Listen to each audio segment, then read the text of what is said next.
Hi friends, welcome to my channel. நம்ம long video போட்டு ரொம்ப நாள் ஆச்சு. இது ரொம்ப லேட்டாக செவ்வாய்க்கிழமையோட ஃபுல் டே ரொட்டீன் தான் இந்த வீடியோ. இதிலே நம்மளோட கிறிஸ்மஸ் செலப்ரேஷன், ட்ராவல், அப்புறம் எல்லாமே இருக்குது. அப்படி ஃபுல்லாக வீடியோ பாருங்கள். காலையில் எந்திரிக்கிறதுக்கு முன்னாடி ஒரு ஃபோன் வந்தது. அந்த ஃபோன் அட்டன் பண்ணோமா, அவ்வளோதான், சோலி முடிஞ்சுன்னு சொல்லலாம். ஏன்னா அத்தை காலையிலே ஃபோன் பண்ணி கிறிஸ்மஸ்ஸு நான் மட்டுமே இருக்கேன் அப்படின்னு சொன்னாங்களா, அதோடு என் புருஷனுக்கு தாங்க முடியல. எங்கள் அம்மா அழுகுறாங்க, எங்கள் அம்மா ஒத்தியால் இருக்காங்க, எங்கள் அம்மாவுக்காவது நம்ம ஊர் போகணும்ல, கிளம்புடி அப்படின்னு சொல்லிட்டு அடக்கிருக்கு. பயிலே நான் எந்த பிளானுமே பண்ணலை. அது மட்டும் இல்லாமல் காலைல சோத்தையும் வேற வச்சு அரிசியும் வேற போட்டுட்டேன். என்னடா பண்ணுறது அப்படின்னு சொன்னேன். மூட்டையை கட்டுன்னு சொன்னேன்னா, சரி ஓகே அப்படின்னு டக்கு டக்குன்னு ஒரு பாக்ஸில் சாப்பாடு மட்டும் அப்படியே கட்டி எடுத்துகிட்டு வந்தாச்சு.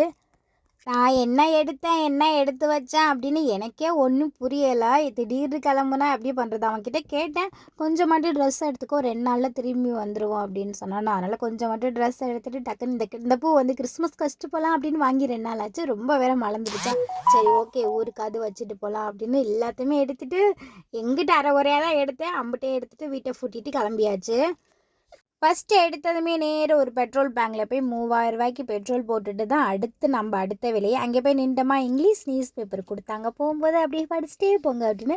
தமிழ் கொடுத்துருந்தா ஓகே, பட் இங்கிலீஷ் வந்து நமக்கு ஒன்றும் செட் ஆகாதா. சரி, அதை தேவைப்படும் எதுக்காவது ஸ்லாப்பில் விரிக்கிறதுக்கு அப்படின்னு எடுத்து வச்சாச்சு. எனக்கு ஊருக்கு போகிறோம் அப்படின்னு ஹாப்பி தான், பட் இருந்தாலும் என்னென்னு தெரியல, திடீர்னு கிளம்புன்னு சொன்னதுனாலயா ஏதோ ஒன்று சம்திங் ஒரு மாதிரி மனசு வந்து கஷ்டமாக தான் இருந்தது. சரி ஓகே, செல்வா ஆசைப்பட்றான், அவன் முடிவு பண்ணதுக்கப்புறம் நம்ம ஒன்றும் பண்ண முடியாது. அது மட்டும் இல்லாமல் எனக்கு ரொம்ப பயங்கரமான பசி, சாப்பிட விட முடியல. நைட்டு செஞ்சு சப்பாத்தியும் குருமா மட்டும் இருந்தது. அதை லைட்டாக ஹீட் பண்ணிட்டு வரும்போதே சாப்பிட்டு வந்துட்டேன். சாப்பிட்டு முடிச்சுட்டு ஒரு 10 நிமிஷத்துக்கு அப்புறம் தான் ஓகே அப்படின்னு எனக்கே ஒரு தெம்பாக இருந்தது. ஒரு மாதிரி அதுக்கப்புறம் தான் எனக்கே ஹாப்பியாகவே இருந்தது. இந்த ஒவ்வொரு டோல்கேட் ஃபுல்லாக கிழங்கு, பாதாம், பருப்பு, கடலை எல்லாமே வைப்பாங்களா, அதுதான் வாங்கிட்டு வந்திருந்தோம். நாங்கள் வந்து எப்போவுமே மேக்ஸிமம் சரி நைட்டு தான் ட்ராவல் பண்ணுவோம். பட் எனக்காவது இது மாதிரி அவசரமாக கிளம்புறதா இருந்தால் மட்டும்தான் பகலில் ட்ராவல் பண்ணுவோமா. எனக்கு பகலில் ட்ராவல் பண்ணுறது ரொம்ப பிடிக்கும். ஏன்னா செல்வா நல்லா என்ன பார்த்தாலும் வாங்கி கொடுத்துருவான். இது வாங்கிக்கோ, நம்மளே வேணான்னு சொன்னாலும் வாங்குன்னு சொல்லி கொடுத்துருவானு. அதனால் எனக்கு பகல் ட்ராவல் ரொம்ப பிடிக்கும். ஒரு இடத்துல கிழங்கு, ஒரு இடத்துல பூ பார்த்தோம். பட் பூ வந்து ரொம்ப மலர்ந்து போயிருந்ததா, சரி நல்லா இல்லை அப்படின்னு சொல்லிட்டு பூ மட்டும் வாங்காமல் அப்படியே வந்தாச்சு. கொஞ்சம் தூரம் தள்ளி வந்து கரும்பு வித்துட்டு இருந்தாங்க.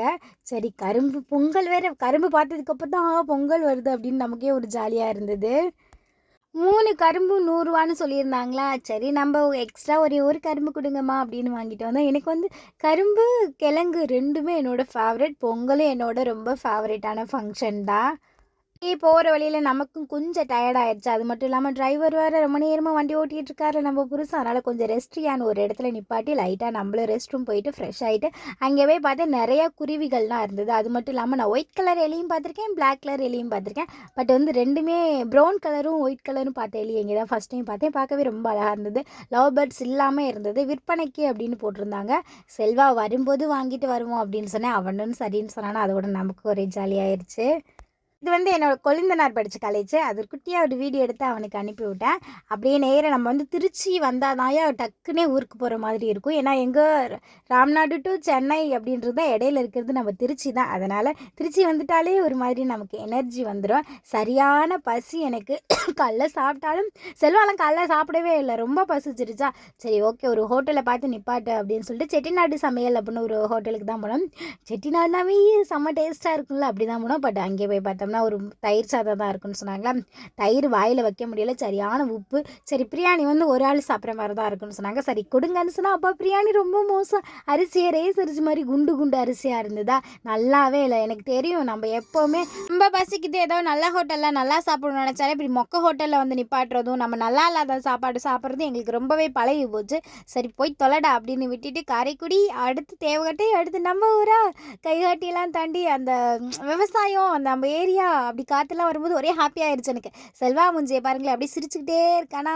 இங்கே பாருவே, நம்ம காலையில் நைட்டு தூங்கினோமா, காலையில் விடிஞ்சிருச்சா பாரு, நம்ம ஊருக்கு வந்துட்டோம் அப்படின்னு சொல்லிட்டு இருந்தேன்.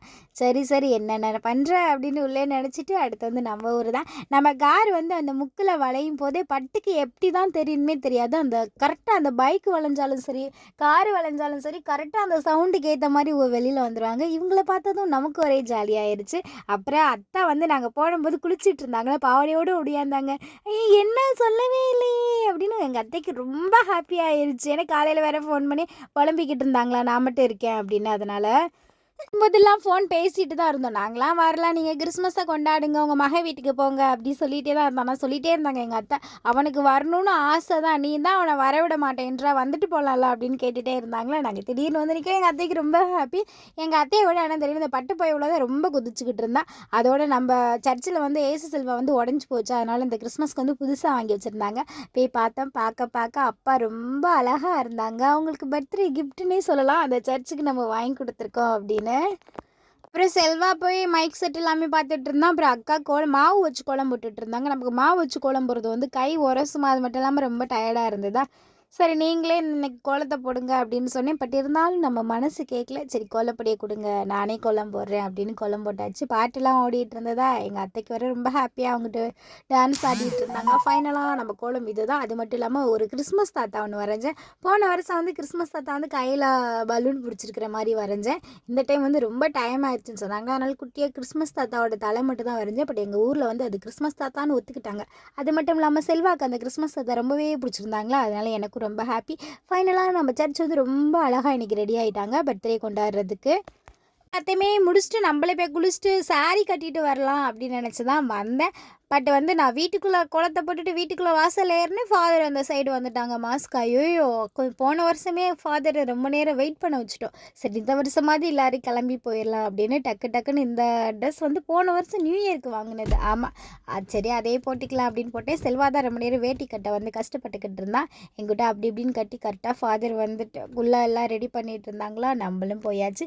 இந்த வருஷம் ரொம்ப அழகாக மாஸ் நடந்துச்சு. அது மட்டும் இல்லாமல் போன வருஷத்தோட இந்த வருஷம் வந்து மாஸ் அட்டன் பண்ணுறது நம்ம ஊர்லேருந்து நிறையா மக்களே வந்திருந்தாங்க. என்ன போன வருஷம் ரொம்ப கம்மியாக இருந்தது. ஃபாதரே இவ்வளோதான் உங்கள் ஊர்லேயே அப்படின்னு கேட்டிருந்தாங்க. எல்லாருமே வெளியில் இருக்காங்களா, அதனால் மேக்ஸிமம் வந்து அப்படி இப்படி தான் இருக்கும். சரி ஓகே, மாஸ் எல்லாமே முடிச்சுட்டு ஃபாதருக்கு வந்து டீ பிஸ்கட் மட்டும் கொடுத்துருந்தாங்க. போன வருஷம் கிறிஸ்மஸ்க்கு ஃபாதர் ஒன்று வந்து பைபிள் வாசிக்க சொன்னாங்களா, ரொம்ப வருஷத்துக்கு அப்புறம் தமிழ் வாசிக்கிறோமா எனக்கு ஒரு தத்தளிச்சு போச்சு. பட் இந்த வருஷத்துக்கு வந்து குழந்தைங்கள வாசிங்கடா அப்படின்னு சொல்லிட்டேன். அங்கே மாஸ் நடந்துட்டு சர்ச்சில் எல்லாமே எடுத்து வச்சுட்டு இருந்தேன். ரொம்ப நேரமாக எங்கள் அத்தை மாமா உட்காந்து எங்கடா அப்படின்னு பார்த்தா ஒரு சேவலை போட்டு தெளிவிட்டாங்க. ஏன்னா நம்ம ஊருக்கு வந்துட்டோம், நாளைக்கு ஊர் சுற்ற போகிறோம், அதனால் இன்றைக்கே கிறிஸ்மஸ் அன்றைக்கே சாப்பிட்றலாம் அப்படின்னு நம்ம அதுக்கு வேண்டிய தக்காளி வெங்காயம் எல்லாமே கட் பண்ணி வச்சுட்டு ஊர்லேருந்து வரும்போது கலர் கோலப்பொடிலாம் நிறையா வாங்கிட்டு வந்தேன். எல்லாமே ஈரமாக இருந்ததா. இந்த ஃபங்க்ஷன் டைம்லலாம் இதெல்லாம் ஓப்பன் பண்ணி காய வச்சு காலையில் கோலம் போடுறதுன்னா ஒரு மாதிரி ஜாலியாக இருக்கும்ல, அது மாதிரி தான் இருந்தது. இந்த டைம் வாங்கியிருந்த கலர்ஃபுல்லாக எனக்கு ரொம்பவே பிடிச்சிருந்துச்சு, அழகாக இருந்தது. அம்புட்டையும் காய வச்சுட்டு கொஞ்ச நேரம் வெளியில் போய் சர்ச்சில் உட்காந்துருந்தேன். பட்டு பைபிளில் ரொம்ப நேரம் பாசத்தை வந்து புழிஞ்சுக்கிட்டு இருந்தேன். சரி ஓகே, பட்டு இருக்கானா பெரியவனுக்கானா இங்கே ஊர் சுற்ற போயிட்டான் போல, அவன் வந்ததும் அவனையும் காட்டுறேன்னா. அத்தையும் எல்லாம் சாப்பாடே ரெடி பண்ணிட்டாங்களோ, அப்படியே சாப்பிட்டுட்டு நைட்டுக்கு வந்து கும்மி கொட்டலாம் அப்படின்னு சொல்லியிருந்தாங்க சர்ச்சில், பாட்டெலாம் போட்டு. அதுக்கு எல்லாமே செல்வா ரெடி பண்ணிகிட்டு இருந்தான், மைக் சவுண்டு மைக்கு எல்லாமே. அங்கே போய் பார்த்தா கும்மி கொட்டுறது எங்கள் அத்தை அப்போதைக்கு எங்கள் அம்மா டைமில் வந்து இதெல்லாம் பண்ணியிருப்பாங்க போல். பட் இப்போதைக்கு அதெல்லாம் இல்லையா, அதனால் எந்த ஸ்டெப் போடலாம், எப்படி ஆடலாம் அப்படின்னு சொல்லிட்டு எங்கள் அத்தாச்சி மக சொல்லி கொடுத்துட்டு இருந்தா ஜனனி. அதை பார்த்து எங்கள் மாமா டான்ஸ் ஆடிக்கிட்டு இருந்தாங்க. பார்க்கவே ரொம்ப அழகாக இருந்தது. இந்த கிறிஸ்மஸ் வந்து எங்கள் மாமா தாயா அப்படின்னு தான் சொல்லணும். எங்கள் மாமா தான் ரொம்ப ஜாலியாக டான்ஸ் ஆடிக்கிட்டு தெரிஞ்சாங்க. கும்மி ஆடுவோம் அப்படின்னு சொல்லும்போது எங்கள் மாமா அதெல்லாம் வேணாம், என்னத்த கும்மி ஆடுறி அப்படின்னு கேட்டாங்க. பட் வந்து ஒரே ஜாலியாக ஜில்கானா தான் எங்கள் மாமா அத்தை மாதிரிங்க ஊரில். இந்த டைம் வந்து ரொம்பவே ஜாலியாக இருந்தது. குழந்தைங்க எல்லாமே நல்லா ஜாலியாக இருந்ததுயா. ஃபஸ்ட்டு எடுத்ததுமே கிறிஸ்டின் பாட்டுக்கு ஆடிட்டு அதுக்கப்புறம் வந்து சினிமா பாட்டு போடுங்க அப்படின்னு சினிமா பாட்டு போட்டு ஆடிட்டு இருந்தாங்க.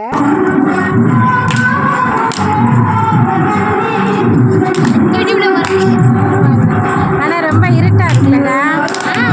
ஃபஸ்ட்டு எடுத்ததுமே கும்மி காட்டுறதுக்கு எல்லாருமே ரொம்ப யோசித்தோம். ஏன்னா வெக்கப்பட்டுக்கிட்டு எப்படி ஸ்டார்ட் பண்ணுறதுன்னு தெரியாமல் அப்புறம் அத்தை மாமா எல்லாருமே பாட்டே பாட ஆரம்பிச்சிட்டாங்க.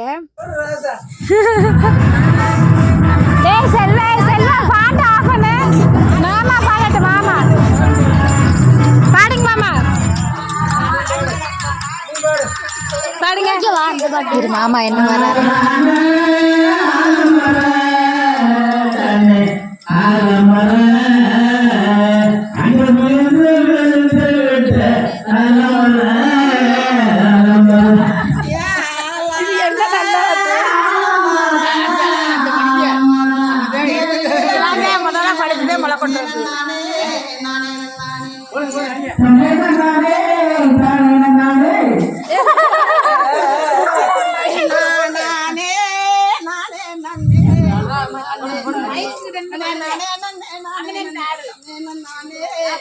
மரியாதை கோயிலிலே மணியோசை கேட்குதம்மா.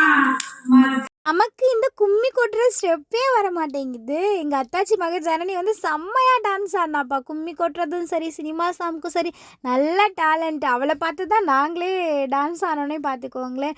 நான் ஸ்டார்டிங்கில் போய் ஒரு கொஞ்சம் நேரம் பார்த்தேன்.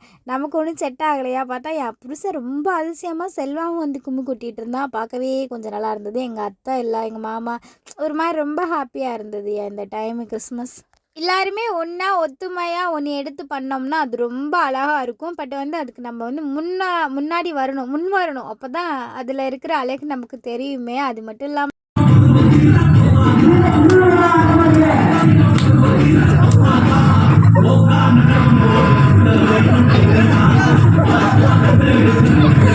கொஞ்ச நேரம் ஆடிப்புட்டு போட்ட ஸ்டெப்பே போட்டுட்ருக்கோம். ஸ்டெப்பை மாற்றுவோம் அப்படின்னு சொல்லிட்டு எங்கள் மாமாவும் ஜனனி ரொம்ப நேரம் இந்த ஸ்டெப்பு போடுவோமா, அந்த ஸ்டெப் போடுவோமா, மாற்றி மாற்றி ரிஹர்சல் பார்த்துக்கிட்டாங்க. அது பார்க்கும்போதே ரொம்ப அழகாக இருந்தது. ஐயோ எங்கள் மாமா என்னையா எங்கள் மாமாவா இது அப்படின்னு செம்ம எனர்ஜியாக இருந்தாங்க எங்கள் மாமா இந்த டைமு.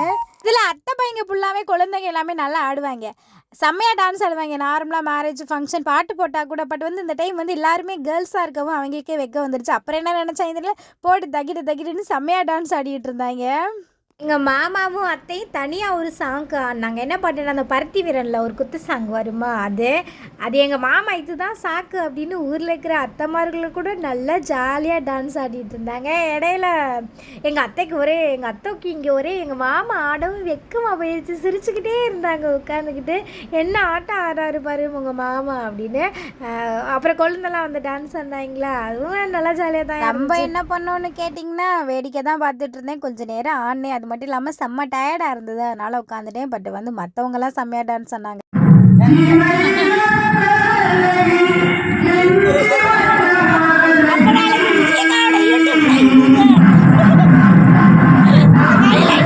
ஹைலைட் அதே போட்டுடுவா.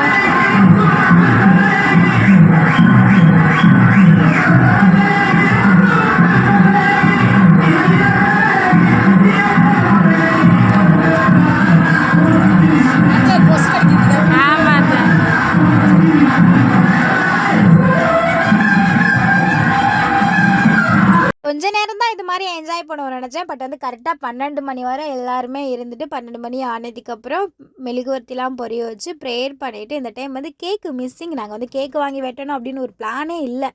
அதை திங்க் பண்ணவே இல்லை இவ்வளோ பண்ணவங்க. பட் ஓகே பரவாயில்ல, அப்பாவுக்கு ஹாப்பி பர்த்டே சொல்லிவிட்டு எல்லாருமே ஹாப்பியாக இருக்கும்னு ப்ரேயர் பண்ணிட்டு வெடிலாம் போட்டாச்சு. நம்ம ஃபேமிலியில் எல்லாருக்குமே ஹாப்பி கிறிஸ்மஸ். எல்லாருமே ஹாப்பியாக இருங்க. நானும் இந்த டைம் வந்து கிறிஸ்மஸ்க்கு ரொம்பவே ஹாப்பியாக இருக்கேன். ஏன்னா போன டைம் இல்லாததெல்லாம் இந்த வருஷம் கோயிலில் நடந்தது. ஏசுவும் ஹாப்பியாக இருப்பார்னு நினைக்கிறேன். ஏன்னா அவரே எதிர்பார்த்துட்டு இருந்திருக்க மாட்டார் இந்த டைம் வந்து அவங்களோட பர்த்டே நாங்கள் எல்லாருமே ஒத்துமையாக ஹாப்பியாக கொண்டாடி இருப்போம் அப்படின்னு. இந்த வருஷம் கிறிஸ்மஸ் நான் ரொம்ப ரொம்ப ரொம்ப ஹாப்பி. ஏன்னா எனக்கு தெரிஞ்சு வந்து எங்கள் சர்ச் வந்து ரொம்ப ஓல்டு, ரொம்ப பழைய சர்ச்சுனே சொல்லலாம். அது ஒழுங்காக மெயின்டைன் நாங்கள் பண்ணலை, எல்லாருமே சேர்ந்து பண்ணலை. அதனால் சில சிலையும் கொஞ்சம் உடஞ்சிருந்துச்சா, ஏசப்பாவோட சிலை. அது நான் பார்க்கும்போதெல்லாம் நினைப்பேன், நான் ரொம்ப ஹாப்பியாக இருக்கேன்ப்பா, நீங்கள் ஹாப்பியாக இருக்கீங்களான்னு எனக்கு தெரியல. ஏன்னா உங்களோட நிலைமையை நாங்கள் இப்படி